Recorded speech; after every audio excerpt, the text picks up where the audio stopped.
Hello friends, ഇന്ന് നിങ്ങളുമായിട്ട് പങ്കുവയ്ക്കാൻ ഉദ്ദേശിക്കുന്നത് നല്ല ഒരു വിഷയത്തിനെ പറ്റിയിട്ടാണ്. അതായത് നമ്മുടെ വീടിനുള്ളിലും അതുപോലെ തന്നെ വീടിന് പുറമേയും അതുപോലെ തന്നെ നമ്മുടെ വേസ്റ്റ് സാധനങ്ങൾ, വിറക്, അതുപോലെ തന്നെ ഈ പശുക്കളുള്ള സ്ഥലങ്ങളിൽ, ഇത് കൂടാതെ പക്ഷി മൃഗാദികൾ എന്ന് വേണമെങ്കിലും പറയാം, ഇവയൊക്കെ വളർത്തുന്ന ആ ഒരു സ്ഥലത്തും നമ്മുടെ വീടിൻ്റെ ഉള്ളിലും പുറമേയും ഒക്കെ പാമ്പിൻ്റെ ശല്യം വളരെ കൂടുതലാണ്. അപ്പോൾ ഈ പാമ്പിൻ്റെ ശല്യം നമുക്ക് ഒഴിവാക്കാൻ വേണ്ടി ഒന്നാമത്തെ ഒരു കാര്യമാണ് ഈ വെളുത്തുള്ളി ഇടിച്ച് ചതച്ച് കലക്കി അതിൻ്റെ വെള്ളം വീടിൻ്റെ നാല് ചുറ്റും, അതുപോലെ തന്നെ ഈ അടുക്കള ഭാഗത്തൊക്കെ പാമ്പ് കയറി വരാറുണ്ട്. അപ്പോൾ ആ ഭാഗത്തൊക്കെ പണ്ടുള്ളവരൊക്കെ ഈ വെളുത്തുള്ളി ചതച്ച് അതിൻ്റെ വെള്ളം കുടയുകയാണ് ചെയ്തിരുന്നത്. എന്നാൽ അതിനേക്കാളും നല്ല ഒരു വിഷയം, നല്ല ഒരു ടിപ്സ് ഞാൻ നിങ്ങൾക്ക് പറഞ്ഞു തരാൻ ഉദ്ദേശിക്കുന്നത്, പാമ്പിൻ്റെ ശല്യം കൂടുതലുള്ള സ്ഥലങ്ങളിൽ അല്ലെങ്കിൽ കൂടുതലുള്ള വീടുകളിൽ ചെയ്യാനുള്ള ഒരു കാര്യം സർപ്പഗന്ധി ചെടി എന്ന് ആണ് ആ ചെടിയുടെ പേര്. അതായത് പാമ്പുകളെ നശിപ്പിക്കാൻ വേണ്ടി, വരുന്ന പാമ്പുകളെ ദിശ തെറ്റിച്ച് മാറ്റിവിടാനുള്ള ഒരു കഴിവാണ് ഈ സർപ്പഗന്ധി ചെടിക്ക് ഉള്ളത്.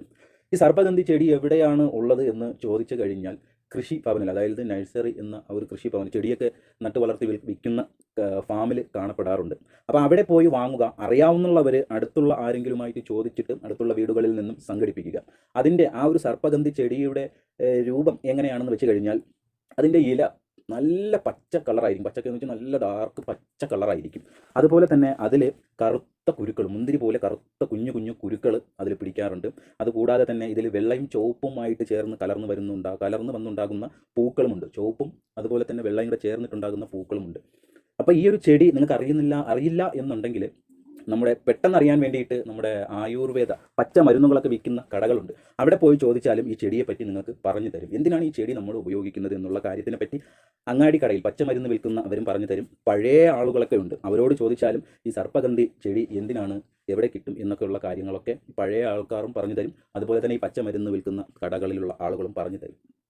അപ്പോൾ ഇതിനെപ്പറ്റി അറിഞ്ഞതിന് ശേഷം നമ്മുടെയൊക്കെ വീടുകളിൽ പാമ്പിൻ്റെ ശല്യമുണ്ടെങ്കിൽ, വീടിന് ചുറ്റും പാമ്പിൻ്റെ ശല്യമുണ്ടെങ്കിൽ, വീടിൻ്റെ എവിടെയായാലും പാമ്പിൻ്റെ ശല്യമുണ്ടെങ്കിൽ നിങ്ങൾ ചെയ്യാനുള്ളത് സർപ്പഗന്ധി ചെടി വീടിൻ്റെ നാല് ചുറ്റും നട്ട് വളർത്തുക എന്നുള്ളതാണ്. ഈ സർപ്പഗന്ധി ചെടി നട്ട് വളർത്തുമ്പോൾ അതിങ്ങനെ വളർന്ന് നല്ലതുപോലെ നിൽക്കുന്ന സമയത്ത് ഈ പാമ്പുകളൊക്കെ വരുമ്പോൾ ഈ ചെടിയുടെ അറ്റത്തൂടെയൊക്കെ പോകുമ്പോഴൊക്കെ ഈ പാമ്പിനെ ദിശ തിരിച്ചു വിടാനും ആ പാമ്പിൻ്റെ ശല്യം ഒഴിവാക്കാനും ഈ ചെടിക്ക് സാധിക്കും എന്നുള്ളതാണ്. ഇതിൻ്റെ ഇലകളിലോ അല്ലെങ്കിൽ കുരുക്കളിലോ അല്ലെങ്കിൽ പൂക്കളിലോ അല്ല ഉപയോഗം ഇരിക്കുന്നത്. ഈ ചെടിയുടെ വേരിലാണ് ഇതിനൊരു മരുന്ന് ഇരിക്കുന്നത്. പാമ്പിനെ ദിശ തിരിച്ചുവിട്ട് ആ വീട്ടിൽ വരുന്ന പാമ്പിനെ ഒഴിവാക്കാനുള്ള ഒരു കാര്യം ഇരിക്കുന്നത് ഈ ചെടിയുടെ വേരിലാണ്. അപ്പോൾ നിങ്ങളുടെ മറ്റൊരു സംശയമായിരിക്കും, ചെടിയുടെ വേരിൽ ആ മരുന്ന് ഇരുന്നിട്ട് കാര്യമുണ്ടോ? പുറത്തുണ്ടെങ്കിലല്ലേ, പാമ്പ് പുറത്തൂടെ അല്ലേ പോകുന്നത്, മണ്ണിനടിയിലൂടെയാണോ പോകുന്നത് എന്ന് നിങ്ങൾക്ക് ചിന്ത ഉണ്ടാകും. അങ്ങനെ ഒന്നും നിങ്ങൾ ചിന്തിക്കേണ്ട ആവശ്യമില്ല. ഈ ചെടിയുടെ വേരിൻ്റെ മണം പുറത്ത് വരുന്ന ഒരു സംഭവമാണ്. ഈ വേരിൻ്റെ മണം പുറത്ത് വരികയും ഈ പാമ്പ് ശ്വസിക്കുകയും അത് ആ ഒരു മണം, ആ ഒരു ഗന്ധം പാമ്പിന് പിടിക്കാതെ വരുമ്പോഴാണ് പാമ്പ് ദിശ തെറ്റി വേറെ സ്ഥലത്തോട്ട് പോകുന്നത്.